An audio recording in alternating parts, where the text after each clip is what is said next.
Hello, I'm Graham Chisnell, the CEO of Veritas Multi-Academy Trust, and this presentation is a way of helping us build a sense of retrieval practice across our entire trust.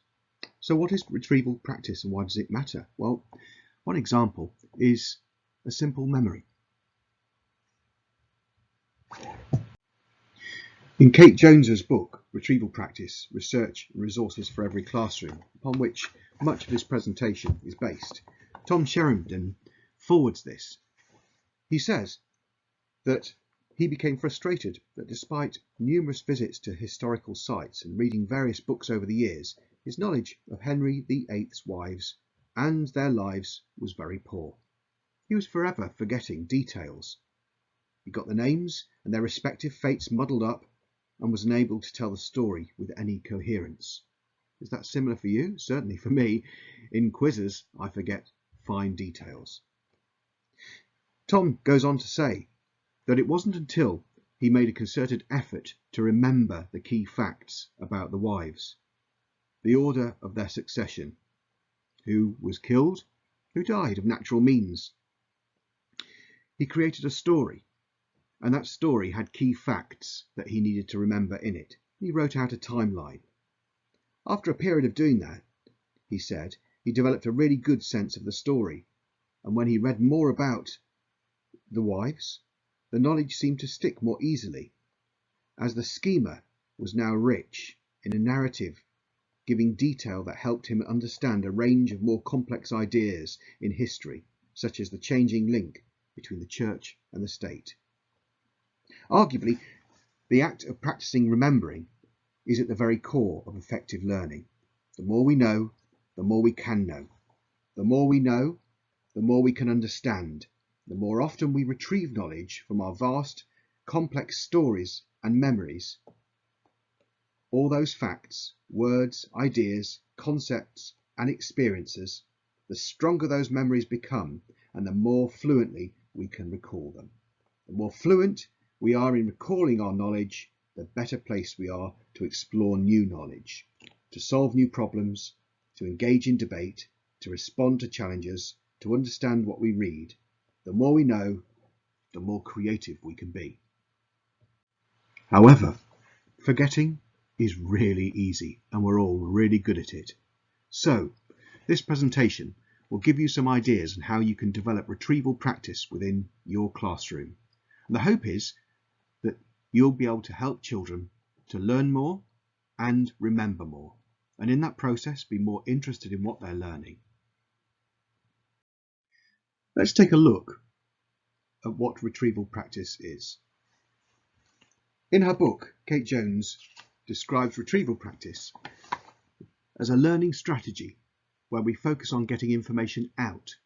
The act of retrieval or recalling information to mind, our memory for that information is strengthened and forgetting is less likely to occur. Retrieval practice is a powerful tool for improving learning. It comes in 3 steps. The first is we need to teach, and that puts ideas, knowledge, understanding in our short-term memory or our working memory. The second is to reflect on that key learning without notes, helping that short-term memory and working memory to hold on and cling on to the important facts. Then the third step, which is one which is often missed out, and a reason why children and adults forget, is to return to that piece of learning repeatedly over time, moving that short-term working memory into long-term memory, training that long-term memory to help find the important facts, and that's the retrieval part of this process. Using your memory shapes your memory. In this presentation, we'll have a look at the theory behind retrieval practice, and then move on to give you some practical examples of what you can use in the classroom to power up your children's memory. So what does the research tell us about retrieval practice? Well, here are 10 key messages. Number 1, retrieval practice aids later retention. This is recognised by studies and is probably the most well-known benefit of testing. It is regarded by many as the main benefit and purpose of retrieval practice, as it can support academic progress. Every time you retrieve a memory, it becomes deeper, stronger, and easier to access in the future. And using memory shapes your memory. The second is testing identifies gaps in knowledge. This is an indirect benefit. I will talk more about this as we go through this presentation. Retrieval practice can show children what they know and also what they aren't able to recall, so this can guide and prioritise their future studies. The third point is that testing causes pupils to learn more from the next learning episode. This is referred to as the test potentiation effect. When students take a test, then restudy material, they learn more from the presentation than they would if they restudied without taking a test. So, studying after a test has been completed will be more productive and effective. Sometimes we think the test can just be the end point. Let's flip that on its head and use tests to help us move forward with further learning. The fourth point is testing produces better organisation of knowledge. This is very useful for our children. Testing can help them to connect and structure knowledge, making links, identifying patterns when they have to retrieve information. It is noted that further research into this specific area is required, especially within an educational context. You might want to pick that up in your research work. The fifth point is that testing improves transfer of knowledge to new contexts. Retrieval practice induces readily accessible information that can be flexibly used to solve new problems, helping your children to use what they learn to apply to later learning as they move through their schooling. And that skill of making links between new information and existing knowledge is central to learning. The sixth point is testing can facilitate retrieval of information that was not tested. This happens when your children are given a test to recall key information, but that then sparks a memory on another element.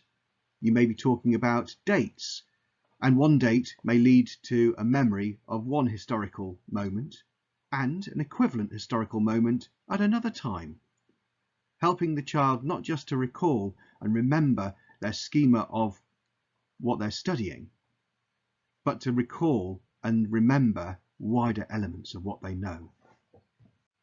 The seventh point is testing improves metacognition monitoring. Metacognition is thinking about thinking, or learning about learning. In a recent EEF study, metacognition was cited as one of the most powerful tools for moving children's learning forward. So developing a culture of retrieval practice helps you understand how your children are learning to learn and thinking to think, helping you teach them better and them learn well. The eighth point is testing prevents interference from prior material when learning new material. This means that when you have a specific test to test out the retention of information and knowledge, then that really focuses your children's mind on remembering that piece of information without being befuddled with having to remember the full curriculum in one gulp. Point 9, and we're nearly there. Testing provides feedback to instructors. And that means It helps you as teacher to understand how retrieval practice can support and inform you in regards to what your children know, understand, and can recall. And that teaches us another message. We need flexible lesson plans, as we can't always anticipate where the gaps in knowledge or the misconceptions will arise, but the retrieval feedback can give us insight with this, and we need to be nimble and move our teaching to make sure it really helps our children to learn more and remember more. And point 10, frequent testing encourages children to study more. This is a brilliant revelation and a great indirect benefit of testing as a motivational strategy for children. If children get into a culture of testing, and by testing, let's remember, this can be really subtle, little quizzes, little games that I will show you later, and fun activities that children yearn for. They will be caught practicing and rehearsing at home so that they can become better at these quizzes. And as we practice retrieval practice, we'll find our children really enjoying that and taking greater responsibility and ownership of their own learning. And that's really special to see. And it's worth noting that there is a physical joy of getting an answer right. The satisfaction that we feel when we get something right, seen in our excitement of watching quizzes on television or engaging in quizzes ourselves. The brain releases a natural high for those moments of joy of getting a question right. It's satisfying, and it really does help the brain in terms of fixing that shift from short-term working memory into long-term memory retrieval. Let's now look at the principles of retrieval practice. Going back to Tom Sheridan, he said good techniques involve all students checking their knowledge, not just a few, and not just one at a time, as you might do with questioning. So the first point there is that we need to involve everyone in retrieval practice and review process. Think about your disadvantaged children, your children with SEND, your high ability, mid-low ability, everyone involved in this retrieval practice and the games of retrieval. The next point is to specify the knowledge. It's better if students know the set of knowledge any retrieval will be based on, so that they can study and prepare and self-check. Remember what we said earlier, that test isn't the end of the story, it's part of the learning journey. And involving your children in what you're going to test them on helps them to cement the important pieces in their mind and study around that. The next point is to vary the diet and mix it up. We know that as teachers. We've got to keep our lessons vibrant and different. Children thrive on new, and the brain thrives on new. This will allow our children to explore their schemata in different ways, strengthening future recall. Variety with the design and creation of your lessons is really important, as is the variety in retrieval practice to keep the children engaged, motivated and excited in what they're doing. You also need to think about making checking and correcting accurate and easy to do. It's really important your children don't have misconceptions, and they need to check regularly and find out how to seek correct information. Because if they're spending a long time remembering incorrect information or misconceptions, the memory is wasting time. Help your children to know more and remember more by being really precise about checking and correcting accurate information. The next point is to keep it generative. You need to help your children explore their memory to check what they know and understand. And this means, and here's the challenging part for us, removing cue cards, prompts, scaffolds, cheat sheets. It means closing the books and making our children think for themselves without those helping prompts. That is really key for moving our working memory to a point where it really has to work hard. In working hard, it helps our working memory to start to form a link to our longer term retrieval. And because retrieving information requires mental effort, we often think we're doing poorly if we can't remember something. We may feel like progress is slow, but that's when our best learning takes place. The more difficult the retrieval practice, the better it is for long-term memory. Remember, you're training your mind to find the key information. We also need to remember that our retrieval practice needs to be time efficient. We can't spend all of our time on this. We've got a huge curriculum to get through. So retrieval practice needs to be embedded without dominating lesson time or causing disruption to the planned curriculum. Many of the examples that I'm going to share with you later can be administered in around about 8 to 10 minutes. So building that into your practice within your lessons during the week can really make a difference. And the final point to make here on the principles is to make it workload efficient. Watch out. You don't want to be building in quizzes that you have to spend hours marking or preparing for. So the techniques I'm going to share with you are simple and you can produce them really quickly for your pupils without having to labour through marking at great length. Here's a graphic demonstrating the typical forgetting curve for newly learned information. If we start at the first peak, when we teach a new piece of knowledge, in that immediate time after that, our working memory can remember it straight away. If I said to you the word fish and then asked you to tell me what that word was, well, you'd be able to say it pretty much straight away. But over time, and with all the other things that we're learning, we find that maybe after a day, not everyone, around about 80% will remember, that's the word I had to remember. And we can see after 2 days, we might have to remind everyone again to put it into their working memory. But we can see that drift goes further and further down to 80%. So we remind everyone again of that word. The word to remember was fish. So on day 3, it goes back to 100% in our working memory. And the retention then gets stronger and stronger.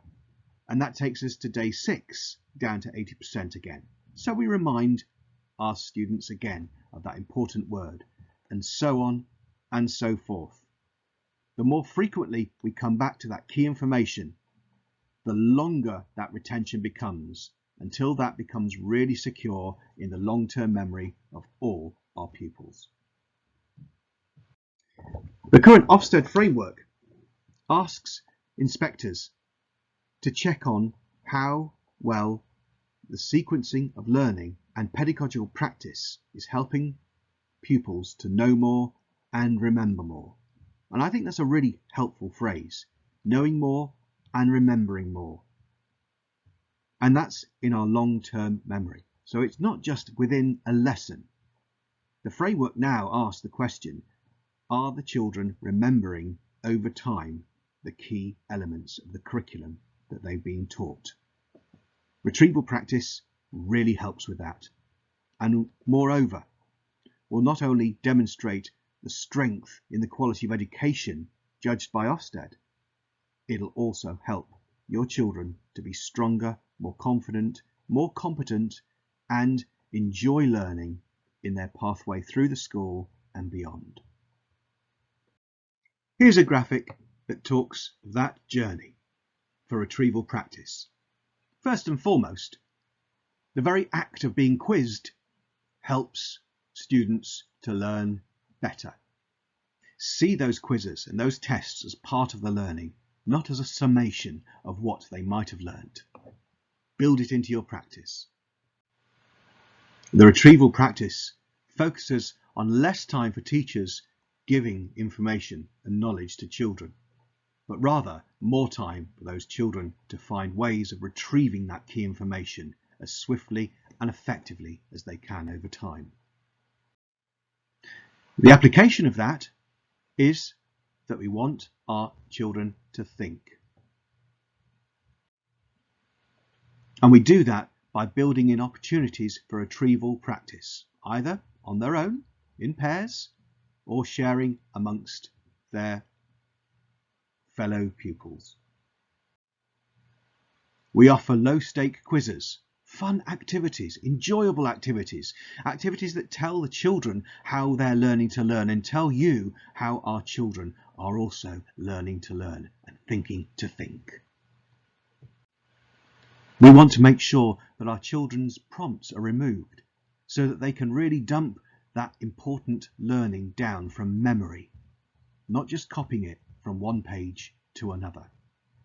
That goes through a mental process in the working memory and strengthens the recall. And in this graphic, it suggests the use of flashcards and reminds us not to use those flashcards to prompt us, but flashcards to help us check that our retrieval is accurate. And the three top tips. The first is the learning curve, forgetting curve. And you can see that spaced practice going back to that retrieval over 1 day, 2 days, 6 days and beyond can help your children to recall more, to know more and to remember more. The frequency of your quizzing also allows you to give swift and immediate feedback to your children on what they know and what they don't know. And they can also give that feedback to you so that you can adapt your teaching accordingly.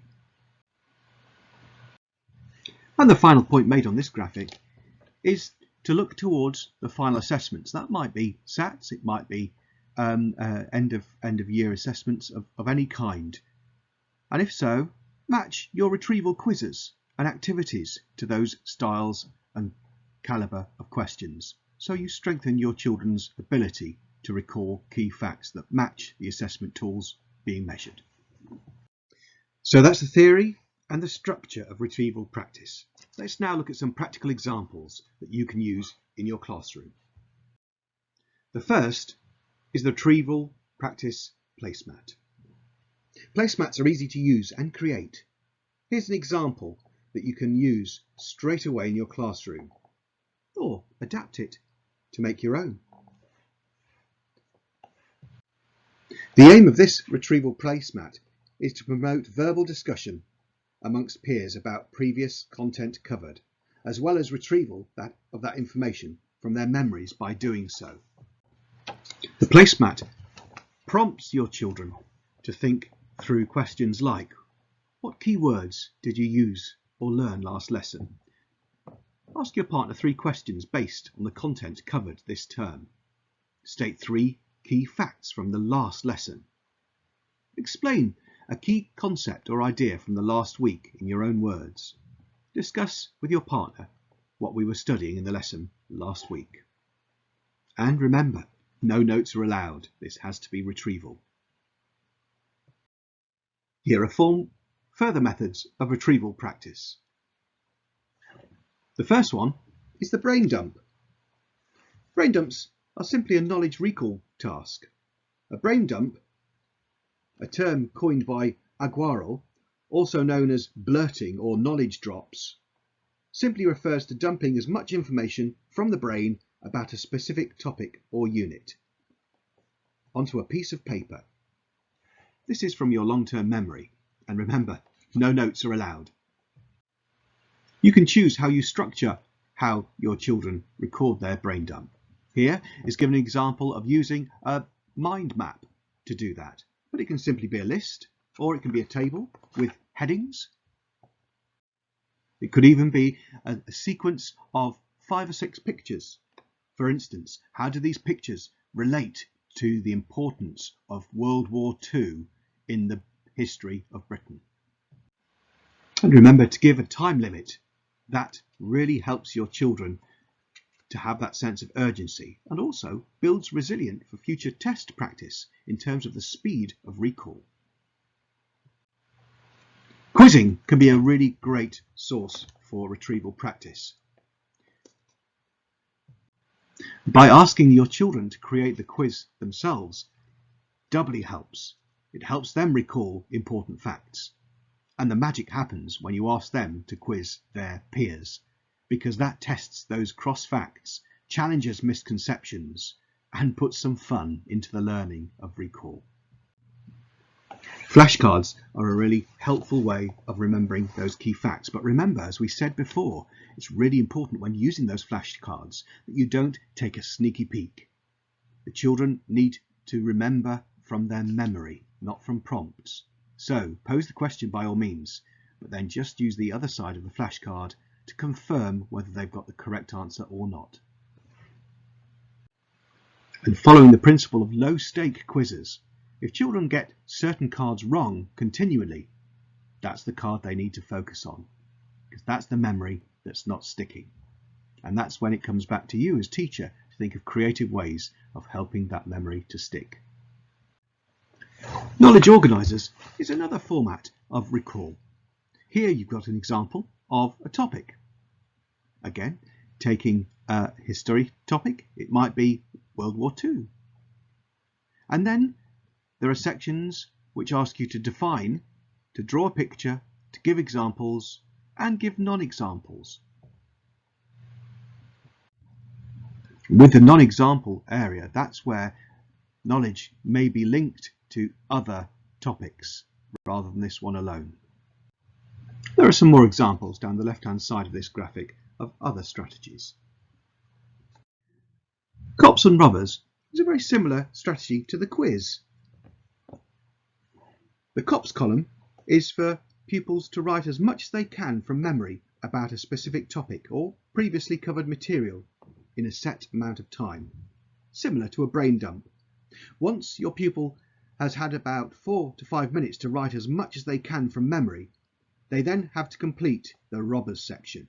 This is where everyone in the class needs to get out of their seats and read their peers' work, swapping and sharing their ideas and content. Pupils will often read another student's cop column and see information they forgot or didn't have time to include. When this happens, they add it to the extra information in the rob column. This is not designed as a competition, but instead focuses on recall and working with others. Walkabout bingo. And here's an example of walkabout bingo in an RE lesson around world religions. These are very simple to create and also very adaptable. The concept of the activity is that the pupils will be given a sheet with different questions linked to the topic or subject, just like the one below. They can't answer those questions themselves. Pupils need to ask their peers each of the questions. They can only ask someone a question once, encouraging everyone to interact and get involved. And the aim of this quiz is that all questions are answered by different members of the class, and the first person to get there will shout bingo. At that point, time is given to go through the answers. This task also allows an opportunity to include questions from further back, encouraging interleaving and spaced practice, helping that forgetting curve to flatten. The retrieval relay race, again, involves children in class working with one another.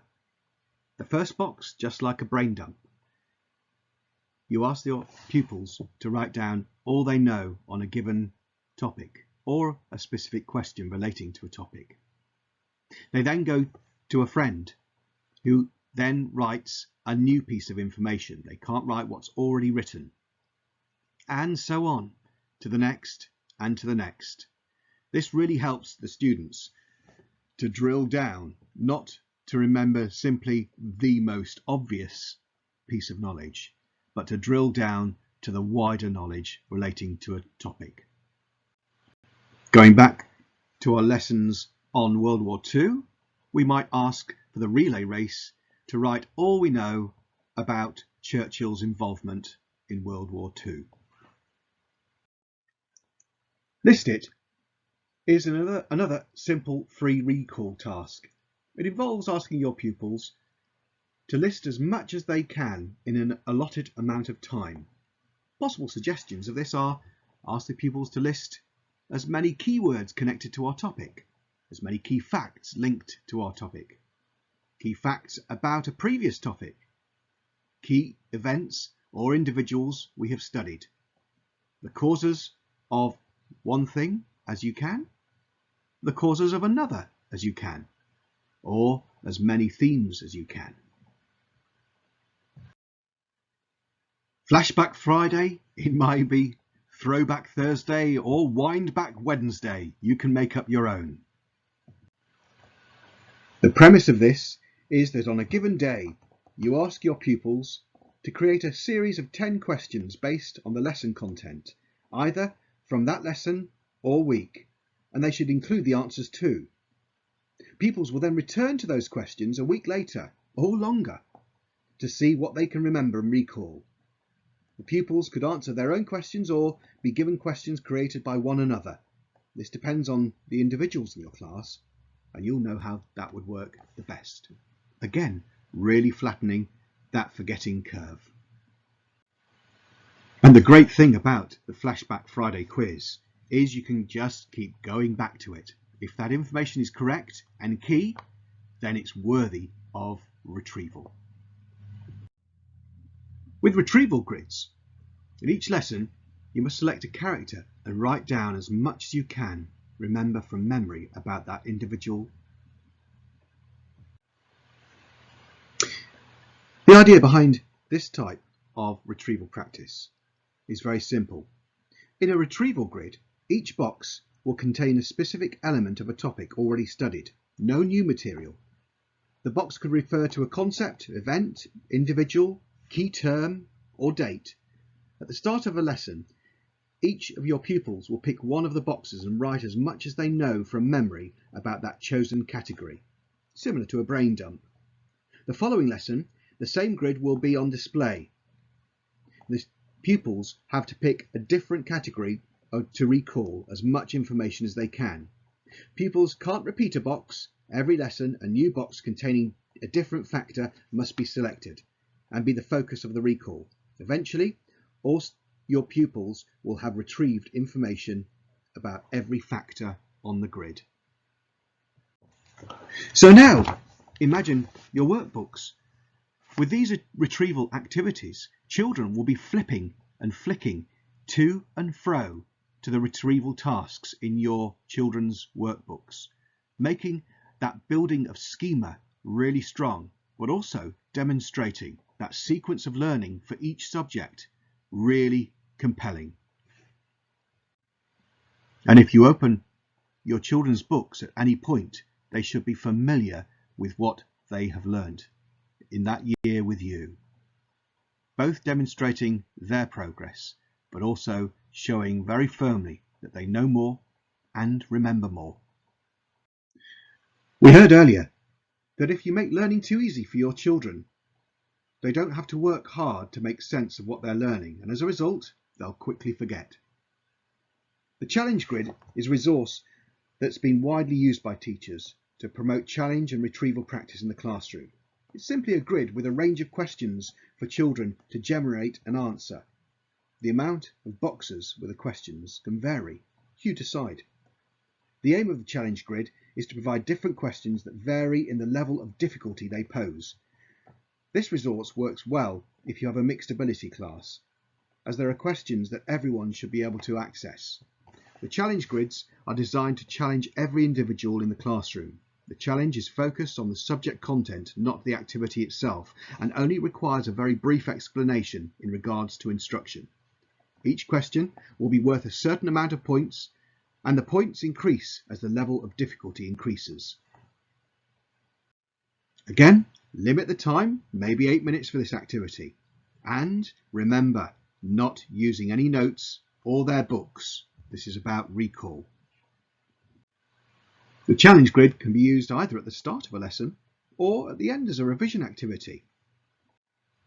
And as you see, with the example given here, it can be a really strong way of getting your pupils used to the style of questioning that they will have in comprehension tests. So let's put our retrieval practice and what we've learned so far into practice itself. I'm going to give you 30 seconds to dump as many concepts relating to retrieval practice onto one sheet of paper. You can use a list or a mind map to represent your knowledge.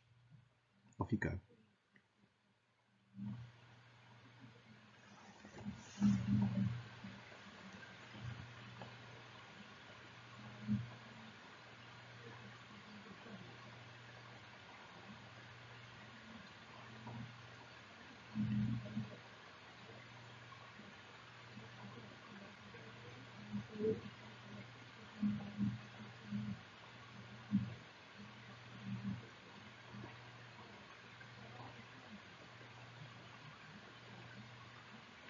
That's 30 seconds.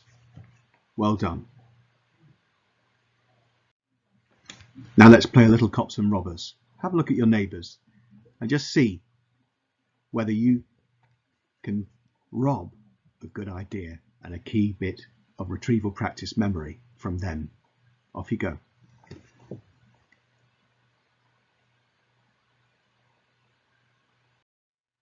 So what next? Well, I challenge you to commit to trying out one retrieval practice strategy in the next week and share your learning with colleagues in your team. Have some fun with this.